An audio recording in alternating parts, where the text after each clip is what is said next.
क्या होगा अगर उत्तर कोरिया से भागना लगभग एक असंभव मिशन हो? ये देश दुनिया का अब तक का सबसे रहस्यमयी देश है। जो कोई भी देश से भागने की कोशिश करेगा उसे कई बाधाओं का सामना करना पड़ेगा, और जो पकड़े जाते हैं उनके लिए एक बहुत ही क्रूर भाग्य इंतजार कर रहा है जिसकी आप कल्पना भी नहीं कर सकते, उनके और उनके परिवार दोनों के लिए। लेकिन क्या वाकई उत्तर कोरिया से भागना मुमकिन है? अलग अलग संभावनाएं क्या हैं? उत्तर कोरियाई नागरिकों के लिए दक्षिण कोरिया कई कारणों से सबसे अच्छा ठिकाना है। उनकी भाषा एक ही है, वहां प्रति व्यक्ति जीडीपी लगभग 50 गुना ज्यादा है, और सबसे अच्छी बात यह है कि दक्षिण कोरिया उत्तर कोरियाई लोगों को अपने नागरिक के रूप में मान्यता देता है। भागने की कोशिश करने वाले लगभग सभी उत्तर कोरियाई लोगों का लक्ष्य दक्षिण कोरिया होता है। बहुत कम लोग यूरोप या संयुक्त राज्य अमेरिका जाना पसंद करते हैं, लेकिन भले ही दोनों कोरिया एक दूसरे के बगल में स्थित हों, उत्तर कोरियाई लोगों को यहाँ पहुँचने के लिए जो रास्ता अपनाना पड़ता है वह पूरी दुनिया में सबसे कठिन रास्तों में से एक है। 1990 के दशक में सोवियत संघ के पतन के बाद उत्तर कोरियाई सरकार ने अचानक खुद को अपने सबसे बड़े वित्तीय समर्थन के बिना पाया, जिससे भोजन के उत्पादन और आयात में तेजी से गिरावट आई।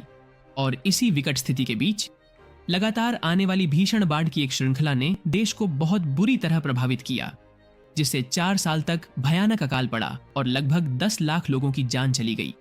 तभी हताश होकर आबादी देश से ज्यादा भागने की कोशिश करने लगी।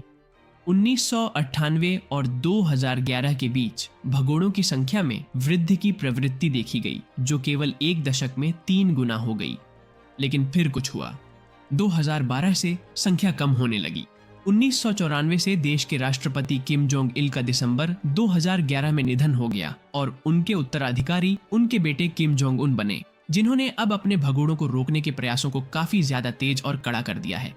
जैसे कि अपनी उत्तरी सीमाओं पर सैन्य उपस्थिति को बढ़ाना, निगरानी कैमरों, मोशन सेंसर और सिग्नल जैमर के व्यापक उपयोग के साथ साथ फोन कॉल की निरंतर निगरानी जैसे अत्याधुनिक तकनीकी सुधार। इसमें प्रमुख सीमा चौकियों पर बहुत ही ऊंची और मजबूत बाड़ का निर्माण करना और पहले से कहीं अधिक अतिरिक्त बारूदी सुरंगें बिछाना भी शामिल है।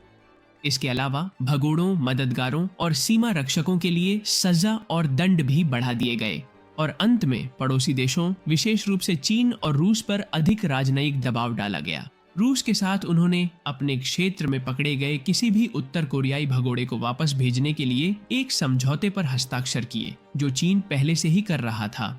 और फिर साल 2020 आया। महामारी के आने के साथ और भी सख्त आवाजाही प्रतिबंधों के अलावा उत्तर कोरिया ने चीन और रूस के साथ अपनी सीमा को और मजबूत बनाने के अवसर का पूरा लाभ उठाया, और 2023 में उन्होंने सैकड़ों किलोमीटर लंबी सीमाओं के उत्तर कोरियाई हिस्से में हजारों निगरानी चौकियों के साथ दोहरी दीवारें बनाना शुरू कर दिया। कोरियाई लोग किसी जगह से भागना बहुत मुश्किल बना देते हैं। तो चलिए देखते हैं कि एक उत्तर कोरियाई नागरिक के पास अपने देश से भागने के क्या क्या रास्ते हैं। पहला और सबसे आसान रास्ता, सीधे दक्षिण कोरिया चले जाना। लेकिन जो भी सरहद पार करने की कोशिश करेगा उसे अपनी जान का भारी जोखिम उठाना पड़ेगा। दोनों कोरिया के बीच की सीमा को डीमिलिटराइज्ड जोन कहा जाता है, जो 238 किलोमीटर लंबी और 4 किलोमीटर चौड़ी है। और जैसा कि नाम से ही साफ है, इस डीमिलिटराइज्ड जोन के अंदर कोई सेना नहीं रहती, लेकिन इसके बाहर दोनों तरफ कुल 10 लाख से भी ज्यादा सैनिक हर वक्त गश्त लगाते रहते हैं। पूरी दुनिया में ऐसी कोई और जगह नहीं है। और तो और सरहद पर ऊंची दीवारें, बिजली के कटीले तार और लाखों बारूदी सुरंगें बिछी हुई हैं। इस इलाके को पार करने के लिए इंसान को वाकई बहुत मजबूर होना पड़ेगा, और अफसोस की बात है कि ऐसे लोग मौजूद हैं। इस रास्ते से भागने वाले आखिरी लोगों में से एक था उत्तर कोरियाई सैनिक ओह चोंग सोंग, जिसकी उम्र करीब 25 साल थी। वो पनमुंजोम गांव में सरहद की रखवाली कर रहा था, तभी उसने दूसरी तरफ भागने का फैसला कर लिया। उसके उत्तर कोरियाई साथियों ने उस पर गोलियां बरसाईं, पर ओह चोंग सोंग अपनी मंजिल तक पहुंचने में कामयाब रहा। दक्षिण कोरियाई गार्डों ने उसे सरहद से करीब 55 मीटर दूर दक्षिण की तरफ पाया। कोहनी और कंधे में गोली लगने की वजह से उसे फौरन अस्पताल पहुंचाया गया। सौभाग्य से वो पूरी तरह ठीक हो गया और कुछ समय के लिए दक्षिण कोरिया में मशहूर हो गया और कई टीवी प्रोग्राम्स में भी दिखाई दिया। दक्षिण कोरिया पहुंचने का दूसरा रास्ता भी बिल्कुल सीधा ही है, लेकिन जमीन के बजाय समुद्र के रास्ते से होकर जाता है। इसे रोकने के लिए उत्तर कोरियाई नौसेना पूरे तट पर लगातार गश्त लगाती रहती है। और तो और उत्तर कोरिया एशिया का तीसरा सबसे गरीब देश है, जिसकी सालाना प्रति व्यक्ति आय सिर्फ $650 है, जो सिर्फ यमन और अफगानिस्तान से बेहतर है। इसका मतलब है कि किसी उत्तर कोरियाई के लिए नाव खरीदना और दक्षिण की तरफ भागना लगभग नामुमकिन है। तो अब सिर्फ एक ही रास्ता बचता है, तैरकर जाना। और 2016 में चोई जुंगली ने यही किया, जो नेशनल इंटेलिजेंस सर्विस के लिए काम करने वाला एक उत्तर कोरियाई जासूस था। उसका काम उत्तर कोरियाई नागरिकों पर नजर रखना था। ली वहां से भागना चाहता था क्योंकि वो उत्तर कोरिया के भविष्य से निराश था और आजादी की कमी से भी, जबकि वो खुद एक ऊंचे पद पर था। ली पहली बार 2007 में एक दक्षिण कोरियाई से मिला जब वहां के रेड क्रॉस ने उन्हें चावल की मदद भेजी थी। तभी उसे एहसास हुआ कि दक्षिण कोरिया वैसा नहीं है जैसा उसे बताया गया था, यानी कि वो आजादी के बिना अमेरिका का एक गुलाम देश है जहां लोग भूख और गरीबी से मर रहे हैं। अपनी सोच बदलने के बाद उसने 9 साल इंतजार किया और जब सब्र का बांध टूट गया तो वो अपने सफर पर निकल पड़ा। अपने एक दोस्त के साथ वो रात के अंधेरे में येलोसी को पार करने के लिए तैरने लगा। क्योंकि ये दूरी सिर्फ 6 किलोमीटर की थी, वो अपने साथ एक ट्यूब, एयर पंप, एक खाली टायर, खाने के पैकेट और पानी लेकर निकले थे। एक बार समुद्र में पहुंचने पर उन्हें पता चला कि एयर पंप टायर नहीं फुला पा रहा था, इसलिए उन्होंने उसे फेंक दिया और तैरने के लिए बस अपने बैग्स का सहारा लिया। कपड़े पहनकर 2 घंटे तक तैरने के बाद वे थक गए थे और उनके लिए यह बहुत मुश्किल हो रहा था, इसलिए उन्होंने अपना खाना, जूते और अपनी पैंट भी फेंक दी। लगभग 4 या 5 घंटों के बाद उन्होंने एक नाव देखी और उन्हें लगा कि यह उत्तर कोरिया की गश्ती टीम है, इसलिए वे पास के एक बहुत छोटे और निर्जन द्वीप पर चले गए। यह द्वीप पहले से ही दक्षिण कोरियाई क्षेत्र था, लेकिन उन्हें अभी तक इसके बारे में पता नहीं था। सितंबर की रात होने के कारण गीले और बिना कपड़ों के उन्हें काफी ठंड लग रही थी, इसलिए उन्होंने इस द्वीप पर मिले कचरे के ढेर से खुद को ढक लिया और सोने में कामयाब रहे। अगली सुबह उन्होंने तैरना जारी रखने की कोशिश की, लेकिन अब वे डरे हुए थे, इसलिए उन्होंने द्वीप पर मौजूद पैलेट्स और सख्त फोम का उपयोग करके एक छोटी नाव बनाई। और एक बार समुद्र में जाने के बाद काफी देर बाद एक दक्षिण कोरियाई जहाज ने अपने थर्मल स्कैनर की मदद से उन्हें देख लिया और समुद्र में कुल 8 घंटे तैरने के बाद उन्हें बचाने की प्रक्रिया शुरू की। दक्षिण कोरिया पहुंचने का तीसरा रास्ता जापान के माध्यम से है। आसपास के सभी देशों में से राजनीतिक रूप से यह सबसे अच्छा विकल्प है, क्योंकि वे आपको वहां से दक्षिण कोरिया भेज देंगे। लेकिन जाहिर है, जापान के सागर को पार करने के लिए आपको हर हाल में एक नाव की जरूरत होगी, जो काफी मुश्किल हो जाता है। 1987 में 13 लोग एक चोरी की नाव से पहुंचने में सफल रहे। 2007 में 4 लोगों के एक परिवार ने इसे कर दिखाया और 2011 में 9 लोग भी सफल रहे। ये उत्तर कोरियाई भगोड़ों के नाव के जरिए जापान पहुंचने के केवल 3 ही ऐसे सफल उदाहरण रहे हैं, जो साफ तौर पर यह दिखाता है कि यह समुद्री रास्ता कितना ज्यादा कठिन है। तो अब हम चौथे रास्ते पर चलते हैं, रूस के साथ सीमा के माध्यम से जाना।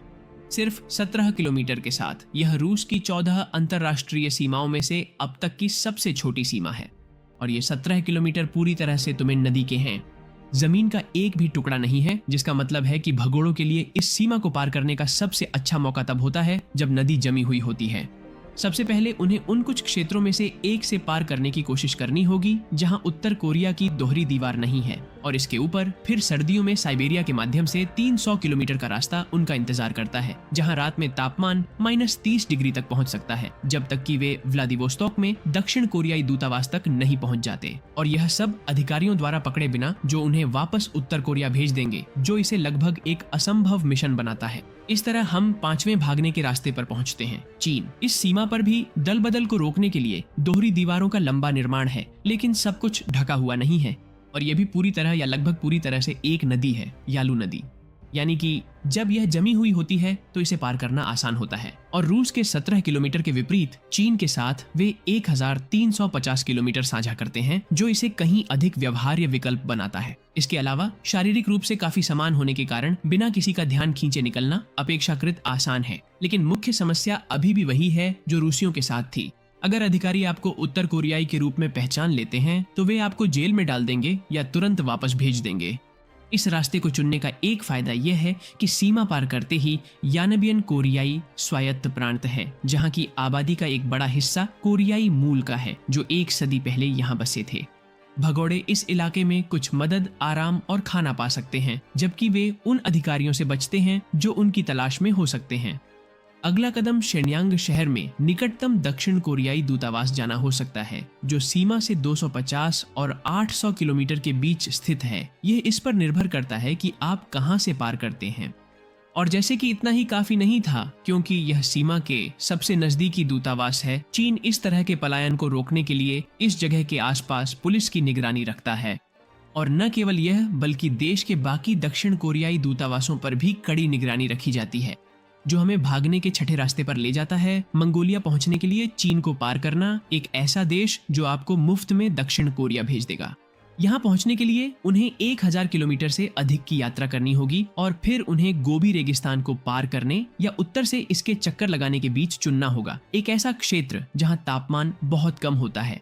एक बहुत प्रसिद्ध भाषण है जो शायद आपने इस महिला योनमी पार्क का देखा होगा, एक उत्तर कोरियाई जो बताती है कि कैसे 2007 में वह अपनी माँ के साथ चीन और गोबी रेगिस्तान के रास्ते मंगोलिया भाग गई थी। वह अब मानवाधिकारों की पैरोकार हैं। उनका एक YouTube चैनल है और उन्होंने अपने बारे में कुछ किताबें लिखी हैं। योनमी पार्क अपनी यात्रा के बारे में बताती हैं, जो 2 साल तक चली और किसी समय वे मानव तस्करी के जाल में फंस गए थे, जब तक कि वे मानवीय कार्यकर्ताओं की मदद से बाहर निकलने में सफल नहीं हुए। कुछ लोग आलोचना करते हैं कि उनकी कहानी बेचने और उससे गुजारा करने के लिए बढ़ा चढ़ाकर बताई गई है, लेकिन जो सच है वो ये कि वे गोबी रेगिस्तान के रास्ते मंगोलिया भाग गए थे। अगर आप और जानना चाहते हैं तो मैं विवरण में लिंक छोड़ रहा हूँ। भागने का 7वां रास्ता सबसे लंबा है, पूरे चीन को पार करके दक्षिण पूर्व एशिया के किसी देश तक पहुंचना। और मैं दक्षिण पूर्व एशिया इसलिए कह रहा हूं क्योंकि पश्चिमी चीन देश के बाकी हिस्सों से बहुत कटा हुआ है। वहां शायद ही कोई सड़कें या ट्रेनें हैं जिससे पहचाने जाने या मानव तस्करी के जाल में फंसने का खतरा बढ़ जाता है। इसके अलावा कजाकिस्तान, किर्गिस्तान और ताजिकिस्तान रूस समर्थक देश हैं, जिससे आपको वापस उत्तर कोरिया भेजे जाने का खतरा बना रहता है। फिर अफगानिस्तान है, जो तालिबान के शासन वाला देश है और ऊपर से चीन को इस देश से जोड़ने वाली एक भी सड़क नहीं है। पाकिस्तान, भारत, नेपाल, बांग्लादेश या भूटान जाने का मतलब है कि आपको हिमालय पर्वतमाला को पार करना होगा, जो एक बहुत बड़ी चुनौती होगी। बर्मा और लाओस उत्तर कोरियाई शरणार्थियों के खिलाफ हैं और उन्हें वापस भेज देते हैं। वियतनाम भी ऐतिहासिक रूप से ऐसा ही रहा है, लेकिन देश में दक्षिण कोरिया के हालिया भारी निवेश के कारण संतुलन बन रहा है। इसीलिए यह जानना कि आपको वापस भेजा जाएगा या नहीं किस्मत की बात होगी। तो इस क्षेत्र का सबसे अच्छा विकल्प थाईलैंड है।